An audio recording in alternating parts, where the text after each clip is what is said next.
న్యాకారం దేహశుద్ధిదం హకారం స్థానశుద్ధిం స్యాద్ పుణ్యాహంతు విధీయతే.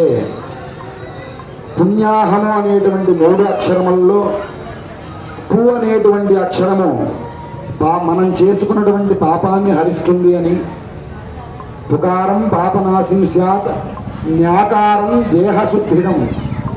న్యా అనేటువంటి అక్షరము మన దేహాన్ని అంతా కూడా శుద్ధిపరుస్తుంది అని, అలాగే హకారం స్థానశుద్ధిం స్యాత్ హ అనేటువంటి అక్షరము ఈ స్థానాన్ని అంతా కూడా శుద్ధిగా వింపబడుతుంది అని శాస్త్రవచనము.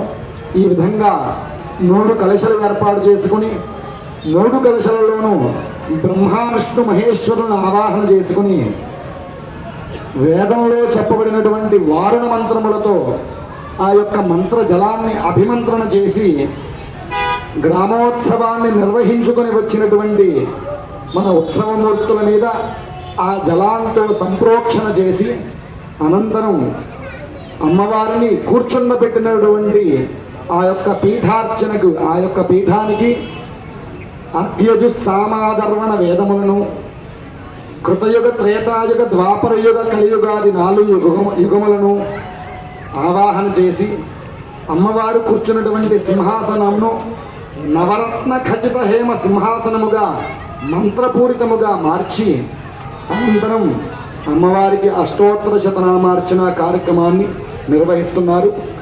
ఈ యొక్క అష్టోత్తర శతనామార్చన కార్యక్రమం అనంతరం అమ్మవారికి ఎంతో ప్రీతికరమైనటువంటి చతుర్వేద పారాయణ 4 వేదములను, అలాగే వేదాంగములైనటువంటి భారత భాగవతాది పురాణములను ఇక్కడ పారాయణ చేసి అవన్నీ కూడా అమ్మవారికి వినిపించి ఆవిడిని శయనావస్థలోకి తీసుకువెళ్ళడానికి ఈ యొక్క వేదమంత్రములు, అలాగే చక్కనైనటువంటి కీర్తనలు ఇవన్నీ అమ్మవారికి వినిపించి అనంతరం ఊంజల్ సేవ మీ అందరి చేత కూడా అమ్మవారిని ఉయ్యాల ఊపించడం జరుగుతుంది. ఇంకెవరైనా దేవాలయానికి రావలసినటువంటి భక్తులు ఉన్నచో త్వరగా దేవాలయానికి వచ్చేసి అమ్మవారి యొక్క సేవలో పాల్గొనవలసిందిగా మనవి.